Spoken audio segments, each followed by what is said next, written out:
Developer Diaries, episode 1. Let's go.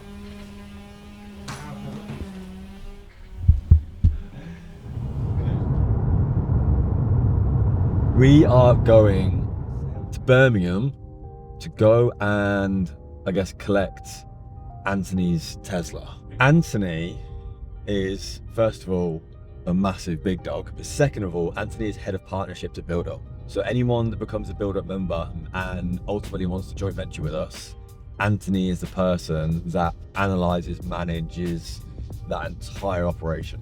He's a developer himself. He's delivered over £100 million of development himself. And amazingly, we got him to come work with BuildUp, to come and work directly with our members to help deliver their deals.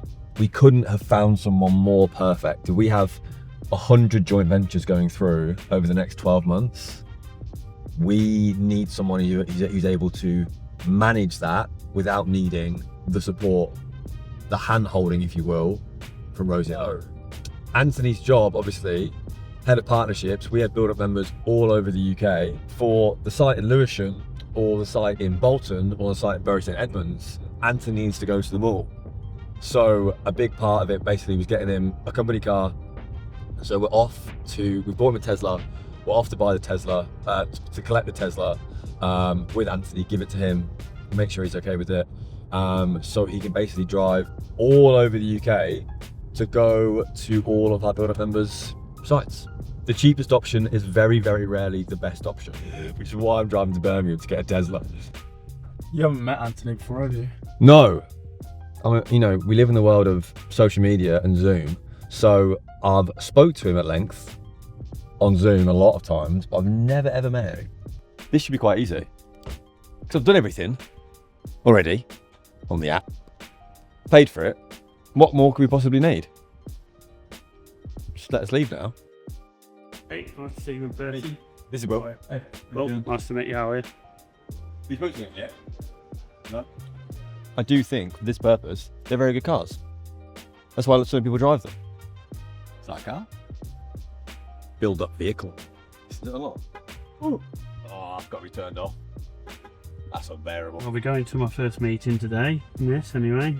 Might have a buyer for one of the Lewisham sites. I spoke to them and they said, is it commutable to London? I said, yes, and reserve it for me. Right, done. That felt quite nice. Do you know who he reminds me of more than anybody else? One guess. Genuinely no idea. Rosie. Not the way he talks, but when he talks about development and when he talks about deals and whatever, he's a big development geek. And I know one other development geek. Her name's Rosie Cassidy. Hi. That wasn't.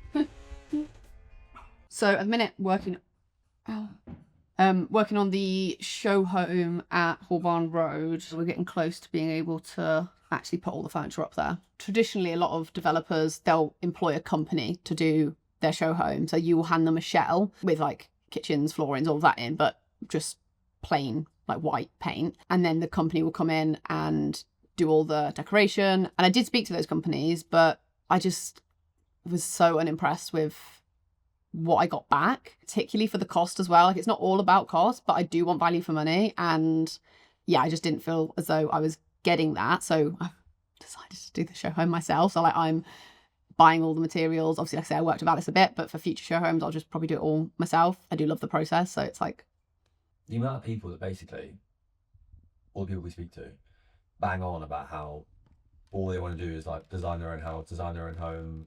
Like the whole bit they love is the interior bit. yeah. Is it as fun as people think it is? I think it's really fun. I love doing interiors, but I think a lot of people, I'm a very, very visual person and I can picture anything in my head. So if I see two materials, I can see how they would work together. Whereas a lot of people really struggle with that. So whilst they might enjoy the idea of interiors, they really struggle to kind of bring anything to life, or they'll see like a Pinterest picture and try to replicate it exactly without understanding the impact that like room's shape had, or the natural light in that room, or just the proportions of the room. If it's not exactly the, same proportions, ceiling height and things, trying to replicate something exactly doesn't always work. So the original mood board I put together was this. So these are kitchens. So one thing we have at Cambridge in the show homes is a very bold worktop. Again, not to everyone's taste. And if buyers come in and want normal, not a problem. But I like colour and bold worktops. But it's not just, do I like how they look? It's like, do I like how they feel?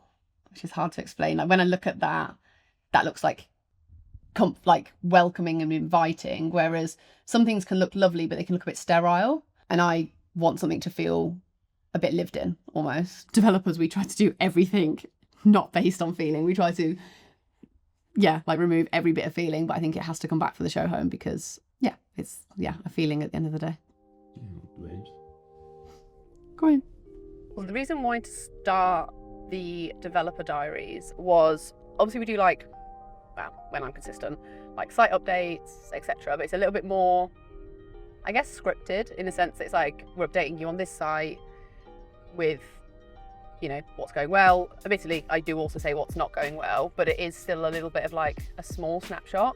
Whereas I wanted to just do, I guess, like fly on the wall about everything to show the true reality of being a developer, which just isn't as glamorous as a lot of people make out, and probably I've sometimes made out as well. I kind of can't talk about Cassidy Homes and not BuildUp. That whilst they are separate entities, and Pete, my business partner in BuildUp, isn't my business partner in Cassidy Homes, they are so intertwined. So yeah, you can't talk about one without the other. But in both businesses, we're kind of in this transition growth period of, obviously, I've been really busy launching BuildUp and running the Cambridge project solo and trying to build a pipeline. We needed to hire staff, and not just kind of support staff. So I've got Nikki, my amazing assistant, but needed, call it skilled, highly skilled specialist staff to take on a lot of the day-to-day. So that's kind of where we're at in both businesses. So we've got literally a call when we get to where we're going now with solicitors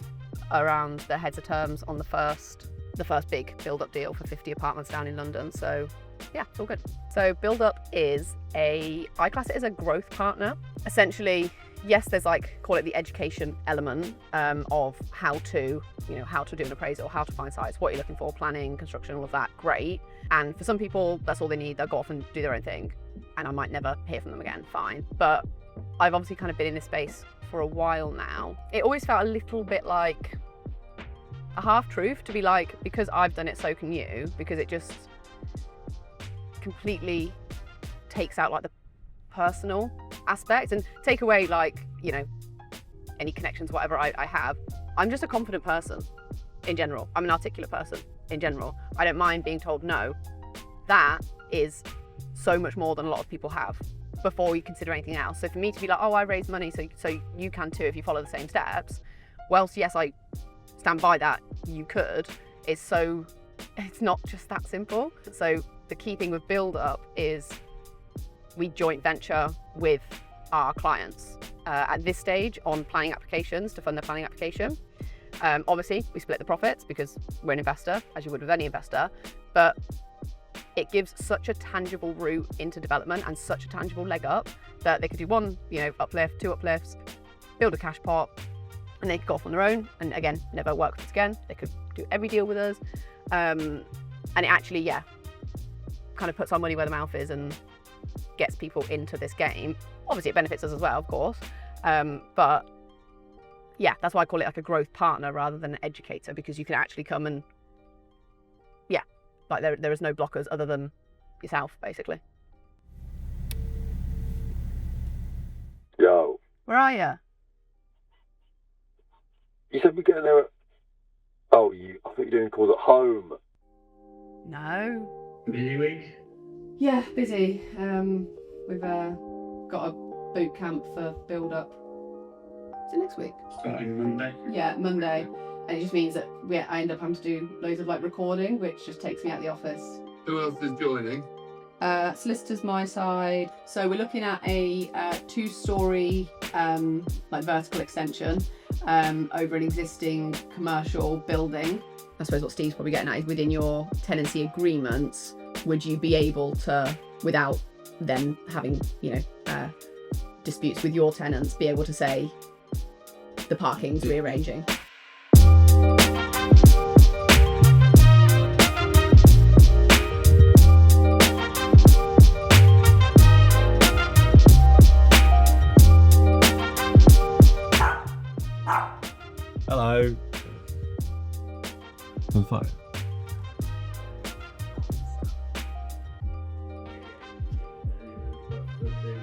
We're about to film ads.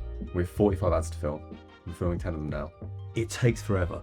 You see it for about 20 seconds. We sit here for 9 or 10 hours. And I have to listen to her voice over and over and over again. Taking out spaces.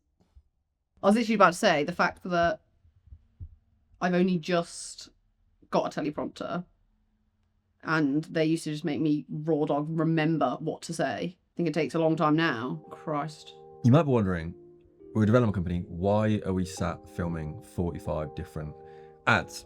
And the reason we're doing that ultimately is because BuildUp has been built as a funnel.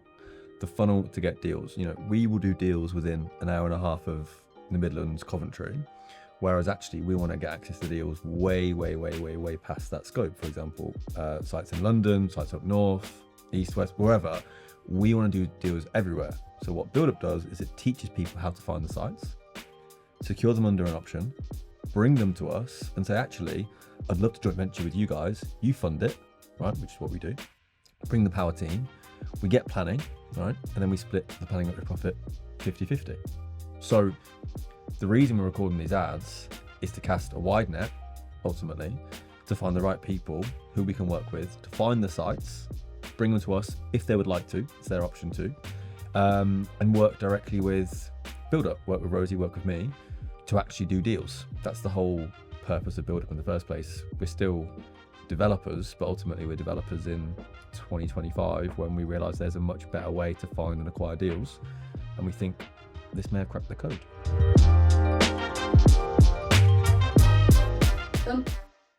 Yes, I had the call with Steve and the team. I just agreed the terms, not that you particularly care for those. It's going to be 200 grand best part of at planning, but I think we're going to have to, in the next 4 months, allocate about 60k at it. So for the Lewisham deal, you weren't here earlier, but I had the call with all the solicitors just agreeing final points on the heads of terms. Technically planning, if they wanted to be difficult, could turn around and say they want a tiled roof, which would push the calcs over, right, which would mean structural reinforcements, probably 600-800 grand extra cost. So we'd need to change the purchase price. For a roof? To hold the overall weight bearing of the new construction. For 800 grand? Ish. As long as it's ish, that's all right then. Might have to pay a couple of grand in those early kind of fees for the engineer, but then in terms of planning costs, we're looking best part of 180-200 grand for the whole application, because they can't do it on PD like I originally hoped. That's typically how these things work, in fairness. Rosie texts me and says, I need X for, not even necessarily for, I just need X. I need 50 grand, 30 grand, 70 grand, whatever. All right. And that's the making of a good working relationship. Stay in your lane. I control everything and he does as I say. No, this is not the narrative that we're pushing. One of the questions we get asked all the time is, why don't landowners do this all themselves? It costs 200 grand. And is that the sole reason that the landowner in question is not doing it? So this landowner he is actually somewhat a developer himself. I think it's more that he doesn't want to, can't be bothered.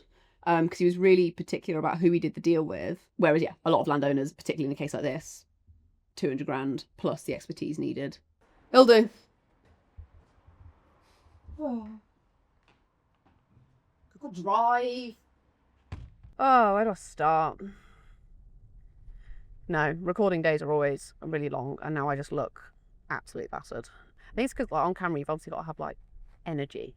And the worst part about it is I'm now going home to hop on to a call to I'll be home literally just on time for.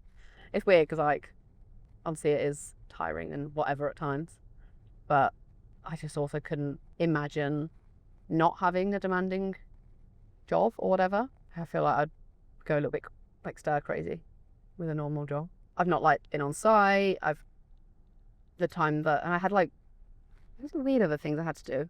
That's just meant I've had quite an unproductive week in many ways, or I've not had time to do some of the things that I enjoy the most about my work. So it's I've had a really busy week, I've worked loads, and I feel like I've achieved nothing. and didn't get to maybe do parts of the role I enjoy more. So then you're like, ugh. But then I'll have a week where I get to be on site, or just more exciting things happen. I'm like, yeah, I love this. This is the best thing ever. I think me and Pete make a good team because, one, we don't do each other's jobs. I don't think business partnerships work great when you've got two people with the same skill sets, because you're always going to come into a degree of conflict. And obviously we're really great friends and have fun together because we work as much as we do. Like, well, anyone, if you just, like a 9 to 5, you spend most of your life working. So hopefully you work with people you enjoy the company of, and for the most part, I enjoy Pete's company. Sometimes I'm up to murder him.